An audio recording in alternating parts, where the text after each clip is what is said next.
Assalamualaikum warahmatullahi wabarakatuh. Welcome back to second language acquisition class, and this is the fourth meeting. So, before receiving this material, I do hope that you recite basmalah in order that you will easily understand what I deliver in this video. And today's discussion will be about input, interaction, and output in second language acquisition. So, according to the theory of modern foreign language teaching, the process of language learning is input, intake, and output. Maksudnya, proses pembelajaran bahasa berdasarkan sudut pandang teori pembelajaran bahasa asing itu meliputi 3 proses, diantaranya input, intake, dan output. Input and output are essential because the input is a prerequisite for output, and output is a necessary result of input. Intake is needed in the process of transforming input into output, in which interaction is an effective approach to receiving input and making output. So these are the learning objectives that I expect you to gain in this discussion. The first one is defining the concepts of input, interaction, and output regarding second language acquisition. The second one is understanding the function of input, interaction, and output regarding second language acquisition. And the last one is understanding how input, interaction, and output are interrelated. Jadi saya sangat berharap setelah diskusi hari ini Anda dapat mendefinisikan, menjabarkan, dan memahami tentang konsep input, interaksi, dan output dalam pemerolehan bahasa kedua, serta memahami bagaimana input, interaksi, dan output ini saling keterkaitan. So let's just start to the first discussion. It's about input. So input refers to the language that learners is exposed to in a communication. Maksudnya adalah input itu adalah bahasa atau masukan yang kita peroleh selama proses komunikasi terjadi. Jadi apa yang kita peroleh, apa yang masuk dalam otak kita melalui telinga kita itu yang dinamakan dengan input. And then in all approaches to second language acquisition, input is an essential component for learning since it provides the crucial evidence from which learners can form linguistic hypothesis. Maksudnya adalah input di sini gives learners the examples and patterns they need to figure out how the language works. Bagaimana bahasa itu diterima. And then input is like raw material. Jadi seperti bahan yang kita terima. Without input, then learners cannot build their understanding of the new language. Jadi istilahnya input itu adalah bahan dasar yang kita perlukan untuk nantinya kita untuk bisa berkomunikasi. Dan ketika kita berbicara tentang input, and then we will go back to Krashen's theory, ya, dimana di diskusi sebelumnya kita sudah bahas tentang 5 hypothesis of Krashen, ya.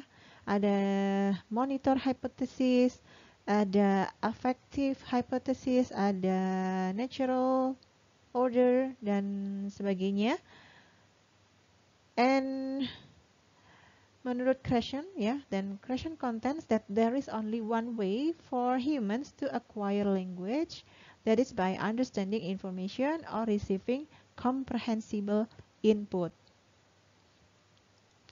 So, comprehensible input atau input yang bisa dipahami. Maksudnya apa? Bahwa the language acquisition consists of trying to understand what others say and happens when learners hear an informational discourse and try to understand its meaning. Jadi yang dimaksud dengan comprehensible input adalah ketika kita memahami apa yang orang lain katakan, apa yang disampaikan oleh suatu teks misalnya. However, language acquisition does not occur if learners focus only on language form rather than content and meaning. Jadi, ketika kita belajar tentang bahasa baru, ya, kita itu tidak boleh hanya memahami formnya saja, grammarnya saja, tetapi kita juga harus paham, kita harus mengerti maksud atau makna dari bahasa itu sendiri. Sebagai contoh, ketika kita mendengar orang bilang stop atau help misalnya, itu hanya satu kata gitu ya. Terus di language form kita paham bahwa itu adalah suatu kalimat perintah, imperative sentence ya. Meskipun dia cuma satu kata, tapi dia dinamakan sentence karena dia dinamakan dengan kalimat perintah. Berhenti, stop, berhenti. Nah, di language formnya itu adalah kalimat perintah, kita paham, dan secara meaning kita juga seharusnya paham bahwa itu adalah maksudnya orang itu menyuruh kita untuk berhenti gitu, atau ketika orang bilang help, oh maksudnya orang itu minta bantuan ke kita. Jadi itulah yang dinamakan dengan comprehensible input. Kita paham tentang grammarnya dan kita paham maksud yang disampaikan oleh orang yang mengatakannya. Lalu di natural hypothesis milik Krashen juga ya, Krashen sempat menyebutkan bahwa the process of language acquisition is by understanding the input that contains the structure of the next stage that is a little bit above our current level of language ability. Dimana yang saya tuliskan dengan istilah I+1 itu ya, bahwa seharusnya proses pemerolehan bahasa itu adalah secara natural, secara alami itu bertahap. Jadi misalnya hari ini kita belajar tentang kata benda konkret, tentang table, chair, cup, kemudian pencil, book, ya. And then di tahap selanjutnya kita akan diajarkan tentang abstract noun atau kata benda abstrak, seperti contohnya misalnya education atau acquisition, and then what else, information and etc. Jadi kata benda yang bentuknya adalah abstrak yang tidak bisa dilihat. Nah, di sini input yang kita peroleh itu adalah melalui receptive skill ya, kita namakan dengan receptive skill, kemampuan untuk pemerolehan ya, menerima. Jadi melalui dua skill ini yaitu listening dan reading. Listening itu bisa mungkin mendengarkan musik, menonton movie misalnya. Reading itu bisa melalui reading novel, reading komik misalnya, atau membaca subtitle movie ya. Jadi mungkin subtitlenya dalam bentuk bahasa Inggris. Jadi kita selain mendengarkan, jadi selama nonton film itu kita mendengarkan dan sekaligus skill membaca kita juga dipakai. So, these are the elements of comprehensible input. There are input quantity, input quality, input mode, and input condition. The first one, yeah, the first element is input quantity, which means abundant and sufficient languages input should be provided for learners to learn the language. Maksudnya adalah seharusnya learners atau students itu diperkaya dengan banyak input ya dalam pembelajaran, dalam proses pemerolehan bahasa. The second element is input quality, which means the language input that contains A+1 structure should be comprehensible for learners. It should also ensure that the grade of the inputs is somewhat greater than the learner's current language level. Maksudnya adalah yang tadi saya sudah sampaikan bahwa pengetahuan atau input yang diperoleh students itu seharusnya semakin meningkat. Jadi dia grading ya, ada gradingnya. Dari hari ini bisa tentang kata benda konkret, untuk selanjutnya di next stage mereka diajarkan tentang kata benda abstrak misalnya seperti itu. The third element is input mode, which means learners naturally receive input in the language environment, and the language material is generally adjusted in terms of meaning. Jadi input mode ini maksudnya adalah bahwa bahasa itu secara natural diperoleh dari environment, lingkungan sekitarnya. The last element is input conditions, which refers to emotional anxiety. So learners can better receive input only when their emotional anxiety is low and the emotional barrier is weak. Jadi maksudnya learners atau students itu akan menerima input dengan sangat baik, itu tergantung pada kondisi emosionalnya. Jadi kalau sedang anxious, sedang gugup, maka dia dalam memperoleh input akan sedikit kesulitan. Jadi tergantung pada kondisi emosional dari students. Dan pada teori Krashen ini, Krashen hanya menyebutkan tentang hipotesis input saja, sehingga dia mengabaikan tentang output. Jadi dia hanya berfokus pada input. He emphasizes input but neglects output. He values receiving skills by listening and reading but excludes output skills.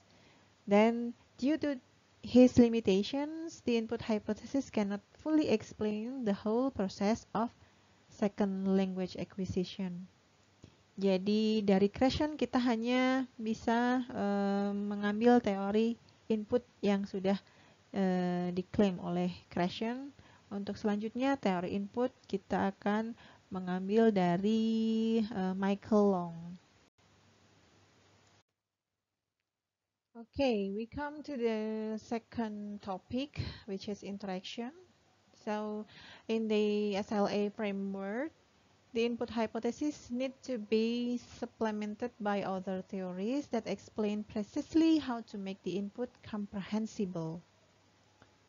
So, it is not enough to fully understand and recognize the nature of language input only, but rather it is more necessary to pay attention to the interaction between native speakers and learners. Jadi di sini kita menggunakan teori dari Michael Long, teorinya tentang interaksi ya. Jadi ini adalah an extension of the input hypothesis ya. Kita pakai teorinya Michael Long. So the interaction hypothesis is a theory of second language acquisition which states that the development of language proficiency is promoted by face-to-face interaction and communication. Sehingga perkembangan bahasa itu didapat dari adanya interaksi dan komunikasi secara face-to-face ya, secara langsung. So it is beneficial for learners to engage themselves in the interaction with the other speakers of the target language.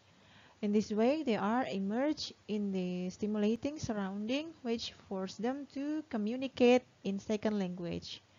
So, taking active part in a conversation in a second language enables learner to think his sentence structure before he speaks, even though he has little time to do so. Jadi, teori interaksi ini adalah untuk mendukung adanya teori input yang disebutkan oleh Krashen ya, bahwa kita tidak cukup hanya dengan memiliki input saja. Kita juga harus bisa melakukan interaksi, melakukan komunikasi berdasarkan input yang sudah kita peroleh. Jadi harus ada interaksi, proses interaksi dalam pemerolehan bahasa. So according to Michael Long, language acquisition that provides only comprehensible input is monodirectional interaction, so that there is little opportunity to communicate and receive feedback for learners. While bidirectional interaction can provide opportunities for learners and teachers to communicate and interact. Jadi dengan adanya comprehensible input saja itu akan menjadikan komunikasi itu hanya monodirectional atau komunikasi atau interaksi satu arah. Sedangkan yang kita butuhkan dalam pemerolehan bahasa itu adalah bidirectional interaction atau interaksi dua arah, sehingga ada feedback yang didapat oleh learners antara ketika komunikasi dengan lawan bicaranya. Lalu, apakah akan terjadi perbedaan ketika native speaker berkomunikasi dengan native speaker dan non-native speaker? Jadi, gimana komunikasi antara native dan native itu berjalan? Apakah berbeda dengan komunikasi yang terjadi antara native speaker dan non-native speakers? Tentu saja akan ada perbedaan ketika komunikasi antara native speaker dan native speaker. There will be no obstacle, ya, tidak akan ada kemungkinan percakapan antara native dan native itu akan berjalan lancar, ya, akan continuous talk, ya, without any obstacle. While native dan non-native itu mungkin akan terjadi problem, ya, sehingga perlu adanya repetition, clarification, and confirmation. Bahkan mungkin mentioning the definition-nya. So the intensive interaction between native speakers and non-native speakers may result in better second language acquisition in that learners are sufficiently exposed to the target language. Jadi dengan adanya interaksi yang intensif antara native dan non-native itu akan menguntungkan bagi si non-native-nya karena dia akan memperoleh pemerolehan bahasa keduanya dengan lebih baik karena dia akan memperoleh bahasa targetnya dari si native speaker. Dengan adanya input dan interaksi, ya, tahapan selanjutnya adalah dalam pemerolehan bahasa, yaitu adalah output. So, the output hypothesis introduced by Merrill Swain suggests that language learners improve their language skills by producing language output. Jadi, output itu refer to the language data which the learners produce. Merujuk pada bahasa yang diproduksi atau yang dihasilkan oleh learners atau students. So output can only truly promote the development of language productive ability since language output forces learners to process language forms. Only in this way can language ability be developed. Therefore, output such as speaking or writing plays a crucial role in language acquisition by prompting learners to process language at the deeper cognitive level. In this way, to promote fluency and automaticity. And then, output allows learners to notice gaps in their knowledge. So, through language output, learners can find gaps between the target language and learn language in which their language develops further. And then, output can afford learners the opportunity to get feedback on their language and communication skills. And then output can reflect on the language problems and encourage learners to discuss them, and then so that output helps drive second language development.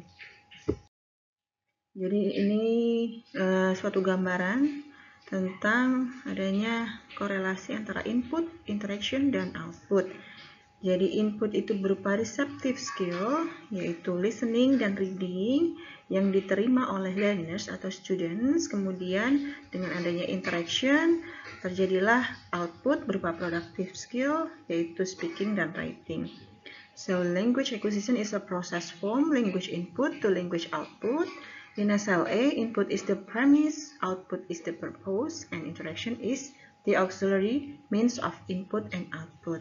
Jadi input itu merujuk pada bahasa yang diterima oleh pembelajar atau students, kemudian interaksi mencakup segala bentuk komunikasi yang terjadi, baik mendengarkan maupun berbicara, dan output itu adalah bahasa yang dihasilkan oleh students atau learners sebagai hasil dari interaksi tersebut. Well, we've come up to the last slide of mine, and now it's your turn to summarize what I've delivered through this video. And as usual, the complete instruction will be in our Google Classroom. So thank you very much. Wassalamualaikum warahmatullahi wabarakatuh.